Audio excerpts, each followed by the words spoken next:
тэр үеийн одоо дууны орлогт бол одоо гайхалтай үүрэг ороолыг гүйцэтгэсэн хүн. Жигчдийн жаргал сайхан хөгжмийн зохиолчийг бол бид шинжлэгчдийн нэг гэдэгт бол зөнөөсөөр тооцож харах хэрэгтэй болдог. Шүлгүүд нь бас тэр үедээ дарагдсан сэдв гэдэг нь Шингистэй их холбоотой шүү. Тэнгэр заяа мах цуснаас илүү сэтгэлгээ нь байна.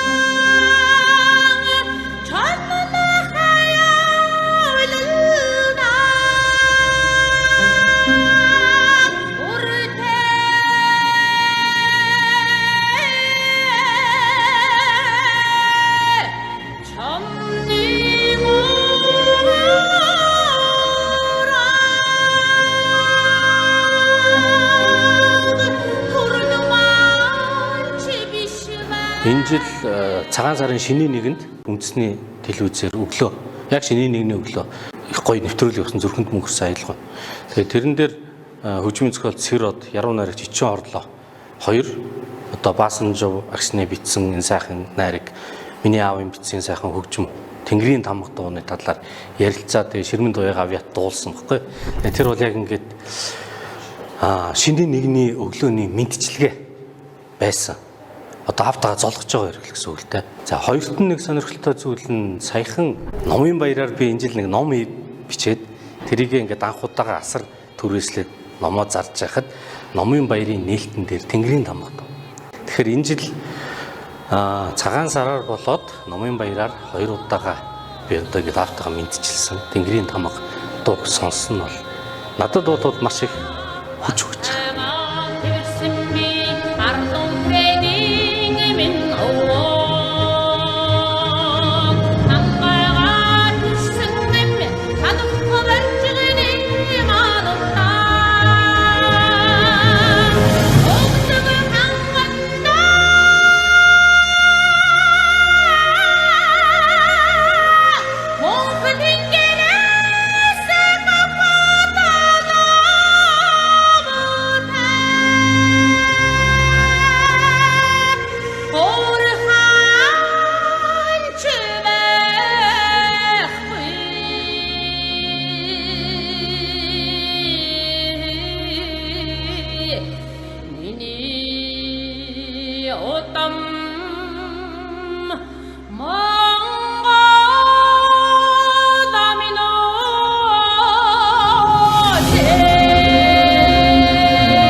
Хөгжмийн зохиолч болон өөр онцлогтой гэж боддог. Зарим хүмүүс бол одоо их сайхан техниктэй ч байдаг юм уу? Зарим хүн их сайхан математикч ч байдаг юм уу? Тэрүүгээр ардын уламжлалыг хадгалж хийдэг ч юм уу. Тийм ээ, янз бүрийн байдлаар мэдээлэл хийдэг баг. Зарим нь орчин үеийлэгч байд мод яа. Манай жаахын хувьд бол одоо үнэхээр өөрийн гэсэн унган авьяасаар л одоо уран бүтээлүүдээ ялангуяа тэр үеийн одоо дууны орлогт бол одоо гайхалтай үүрэг ороолыг гүйцэтгэсэн хүн. Тэнгэрийн тамга дууны хувьд бол өөртөө бол арай нэг өөр тийм ээ, өөр байдлаар уртын дууны хэсэг.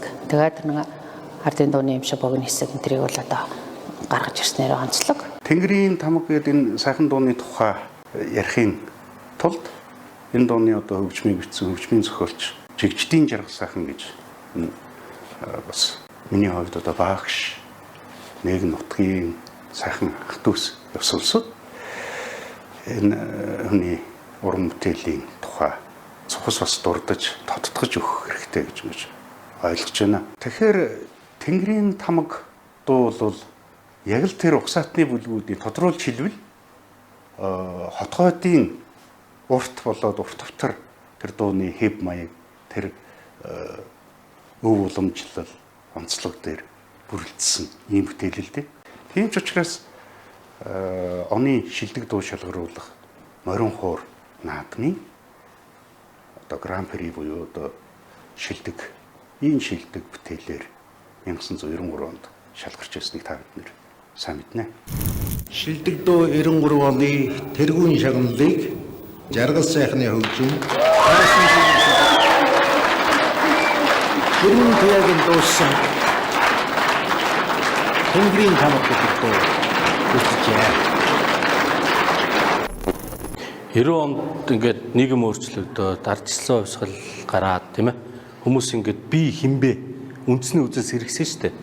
Хүмүүс би өөрийгөө ойлгож би хэн юм бэ гэд. Яг тэр үед энэ дуу гарч ирсэн.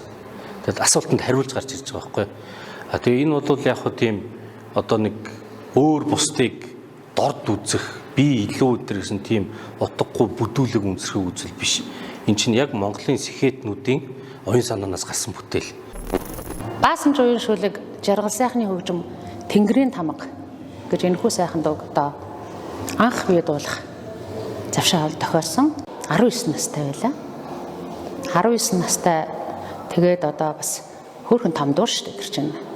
Одоо дээр үеж байхаа арай нэг өмнөхөө үед манай цоодлогоон Монгол нутгийн үзэсгэлэн энтергээд байдаг шүү дээ. Үлэмжийн чанар энтергээд Данзаар Авжаагийн тэр дуунуудын одоо тэр уртын дуутай бас нэг явсан хөгжимтэй байдаг шүү дээ тийм ээ. Алтайгаа төрсөн би гэсэн мөртлөөс мадараа тэгээд ингээл эхэлдэг.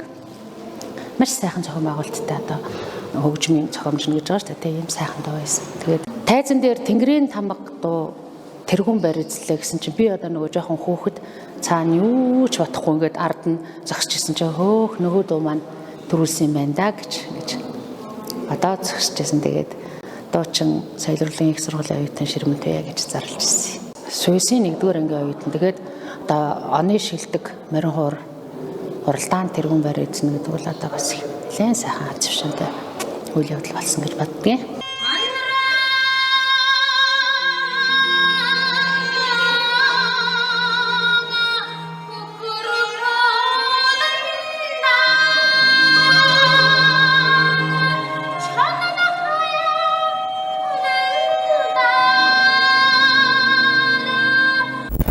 Ялангуяа одоо дууны бүтээл дээр бол яруу найрагчийг заавал дурсах хэрэгтэй байдаг. Дууны яруу найраг, дууны шүлгэнд хэрэглэгдэж байгаа үг, илэрхийлэл, тэр бичлэгийн онцлог, зохиомжийн онцлог, энэ бүгд нь бол аялаг, энэ бүгд бол хөгжмийн бүтээл болохын хувьд дууны аяалгүй тэр бас илэрхийлэлд заавал нөлөөлж байдаг. Баасан жоо яруу найрагчин шүлгээр хийсэн бүтээл шүү дээ. Тэгээд энэ шүлгийн хувьд ч гэсэн бас баасан жоо бол өөрөө тийм язгуур өв уламжлалтайгаа их ойр Монгол үндэснийхээ тэр зан заншлыг илүү их тусгасан ийм сайхан тэнгэрлэг сайхан найрагч байсан гэж миний хувьд бол бодож хэрэгцүүлж явдаг. Дүгэржийн баасан жог бол Монголын ард түмэн таньдаг болсон доо. Яагаад таньдаг вэ гэхээр Тэнгэрийн тамга өрөөний хөдийн сэв гэх алдартай дуунуудаар нь сайн мэднэ. Ер нь дуу гэдэг бол яруу найрагчны хамгийн одоо том бүтээлийн нэг байдаг. Яагаад тэгэхээр дууг бол дуулдаг, ард түмэн дуулдаг. Дууг бол ард түмэн мэддэг.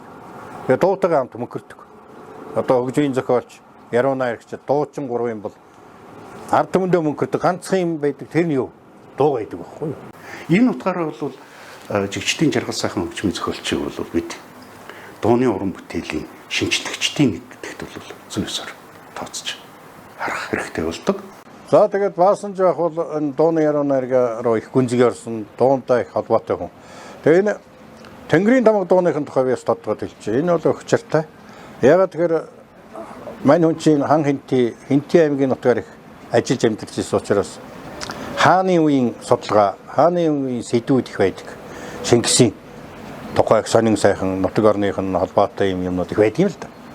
Тэгээд мань хүн чинь нөгөө шүлгүүд нь бас тэр үедээ дарагдсан сэдв гэдэг нь Шингистэй холбоотой шүү. Шингисийг ямар манайхан ярьж ийсэн биш.